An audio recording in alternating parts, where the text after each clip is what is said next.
दोस्तों, क्या आपने कभी इस बात पर गौर किया है कि जब आप प्रॉपर्टी खरीदने जाते हैं तो ब्रोकर कहता है, सर जल्दी फैसला कर लीजिए, अगले महीने यही फ्लैट 20 लाख और महंगा हो जाएगा। लेकिन जब वही प्रॉपर्टी आप बेचने जाते हैं तो वही ब्रोकर कहता है, सर मार्केट डाउन है, अभी तो खरीदार ही नहीं है, जो मिल रहा है उसी में निकाल दीजिए। आखिर ऐसा कैसे हो सकता है? क्या एक ही मार्केट में खरीदने वाले के लिए प्रॉपर्टी महंगी और बेचने वाले के लिए सस्ती हो सकती है? अगर टीवी, अखबार और सोशल मीडिया रोज बता रहे हैं कि प्रॉपर्टी के दाम रिकॉर्ड बना रहे हैं, तो हजारों लोग अपनी प्रॉपर्टी बेचने के लिए महीनों तक क्यों भटक रहे हैं? अगर रियल एस्टेट में सचमुच इतनी तेजी है तो सेकेंडरी मार्केट में हजारों फ्लैट्स खाली क्यों पड़े? और सबसे बड़ा सवाल, क्या भारत के प्रॉपर्टी मार्केट में जो कीमतें दिखाई जा रही है वो वास्तव में बिकने वाली कीमतें हैं या सिर्फ दिखाने वाली कीमतें हैं? क्या हम एक ऐसे प्राइस गेम का हिस्सा बन चुके हैं जिसमें आम आदमी हमेशा हारता है? दोस्तों, आज का ये वीडियो आपकी प्रॉपर्टी खरीदने और बेचने की पूरी सोच को बदल सकता है, क्योंकि आज मैं आपको बताऊंगा कि आखिर क्यों जब आप खरीदने जाते हैं तो प्रॉपर्टी करोड़ों की लगती है, लेकिन जब बेचने जाते हैं तो वही करोड़ों वाली प्रॉपर्टी के लिए कोई खरीदार नहीं मिलता।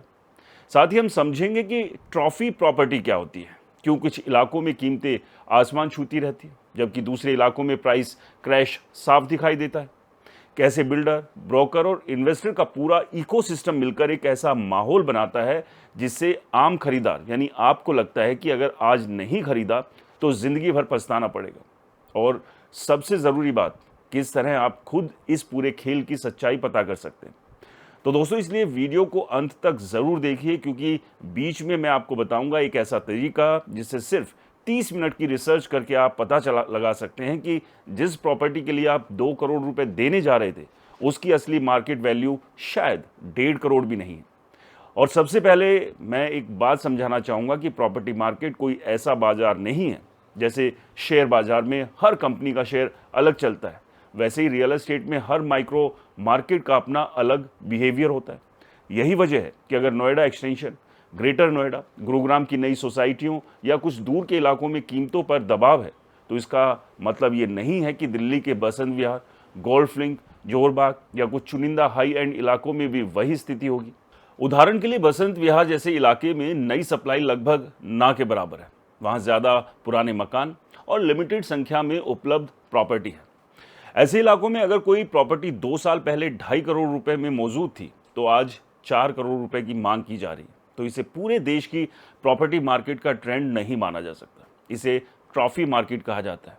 ट्रॉफी मार्केट यानी ऐसी प्रॉपर्टी जिसे लोग सिर्फ रहने के लिए नहीं बल्कि स्टेटस, प्रतिष्ठा, लोकेशन और दुर्लभता के कारण खरीदते हैं।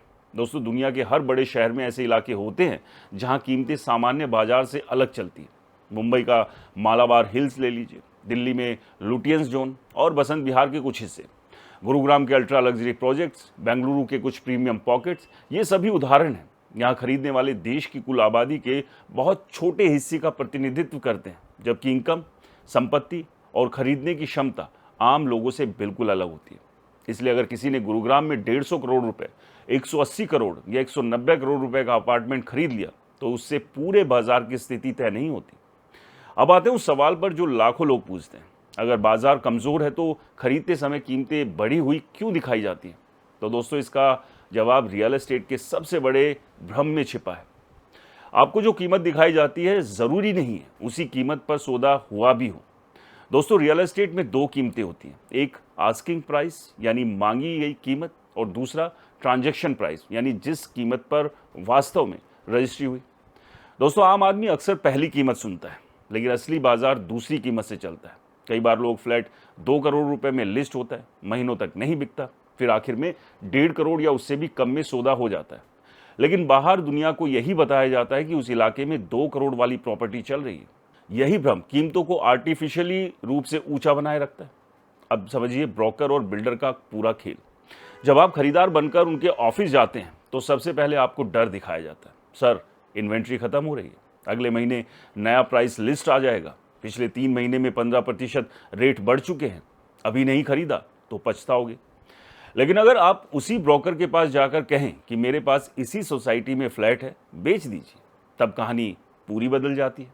अब वही व्यक्ति कहेगा, सर अभी मार्केट बहुत स्लो है, खरीदार नहीं है, थोड़ा रेट कम करना पड़ेगा, लोग मोल भाव कर रहे हैं। अगर जल्दी बेचना है तो 15-20% नीचे आना पड़ेगा। यही सबसे बड़ा संकेत है कि बाजार में मांग उतनी मजबूत नहीं जितनी दिखाई जाती है। दोस्तों, असली खरीदार कम है, लेकिन ऊंची कीमत का माहौल बनाए रखना जरूरी है ताकि नए खरीदार ऊंचे दाम पर खरीदते रहें। यही कारण है कि कई शहरों में हजारों फ्लैट्स तैयार होने के बाद भी लंबे समय तक खाली पड़े रहते हैं।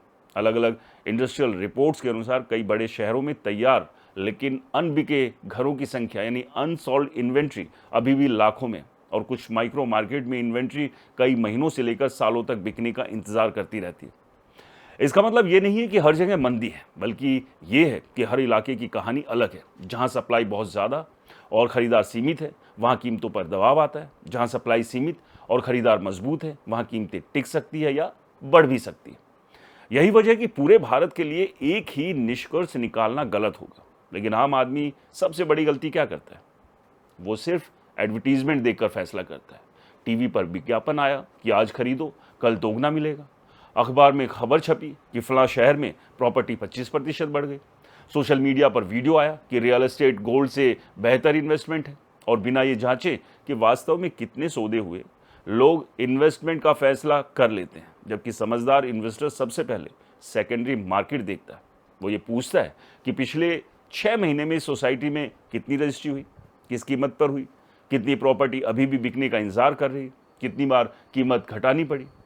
दोस्तों, यही असली डेटा है।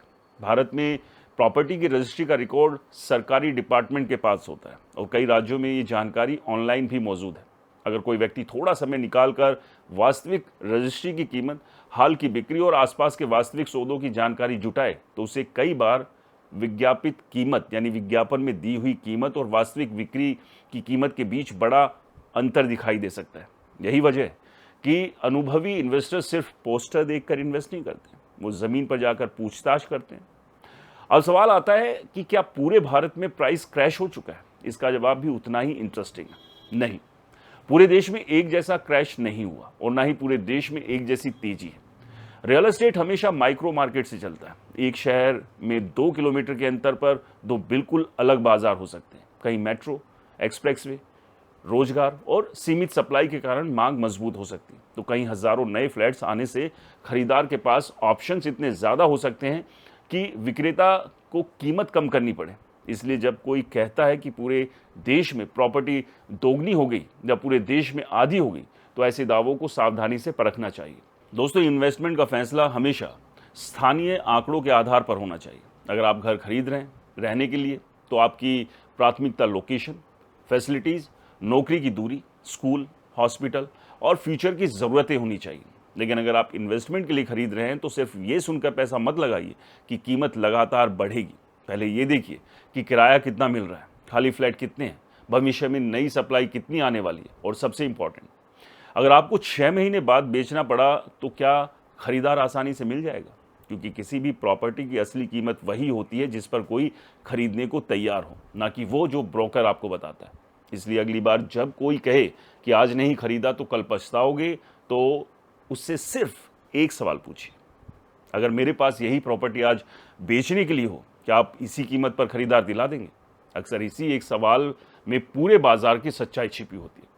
दोस्तों, याद रखिए, रियल एस्टेट में सबसे बड़ा मुनाफा जानकारी से होता है, अफवाहों से नहीं। जो व्यक्ति डेटा देखकर फैसला करता है, वो लंबे समय में बेहतर इन्वेस्टमेंट करता है, जबकि जो सिर्फ माहौल देखकर खरीदता है, वो कई बार सालों तक अपनी पूंजी फंसाकर पछताता है। इसलिए किसी भी प्रॉपर्टी में पैसा लगाने से पहले एडवर्टीजमेंट नहीं, वास्तविक डील्स देखिए, पूछी गई कीमत नहीं, रजिस्ट्री की कीमत को समझिए, और सबसे बढ़कर ये जानने की कोशिश कीजिए कि बाजार की कहानी हर इलाके में अलग होती है। तभी आप बिल्डर, ब्रोकर और मार्केटिंग के शोर से बचकर एक सही फैसला ले सकते हैं, क्योंकि मार्केट में ऐसे लोग बहुत बैठे हुए हैं जो आपको कुछ बताएंगे और ज़मीनी हकीकत कुछ और ही निकलेगी। इसलिए दोस्तों, अक्सर ये चीज़ें होती हैं, और आपने भी शायद ये अनुभव किया होगा कि जब आप खरीदने जाते हैं तो आपको एक डर दिखाया जाता है, तुरंत खरीद लीजिए वरना कल नहीं मिलेगा, पछताएंगे, अभी 15% बढ़ गया है, आने वाले 6 महीने में 20% और बढ़ जाएगा। और जब आप उसी प्रॉपर्टी को बेचने जाते हैं तो फिर मार्केट से कस्टमर गायब है, मार्केट स्लो डाउन है, माल बिक नहीं रहा है, इस तरह की बातें सुनने को मिलती है।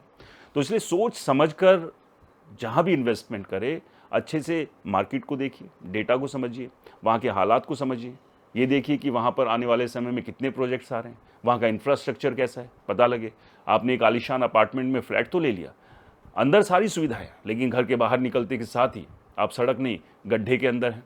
और इस तरह की तस्वीरें आप गुरुग्राम, दिल्ली, मुंबई हर जगह देख रहे हैं। मानसून का समय चल रहा है और अभी किस तरह से ये शहर लबालब पानी से भरे हुए हैं। कारण क्या है कि दनादन एक के बाद एक प्रोजेक्ट्स आ रहे हैं, इंफ्रास्ट्रक्चर पर काम हो नहीं रहा है, दबाव बढ़ रहा है और ऐसे में फिर आप फंस जाते हैं। दोस्तों, क्या आपके साथ भी ऐसा कोई अनुभव हुआ है? जब आप खरीदने गए तो महंगा, बेचने गए तो मार्केट स्लो डाउन है, इस तरह की बातें सुनने को मिली हुई हो?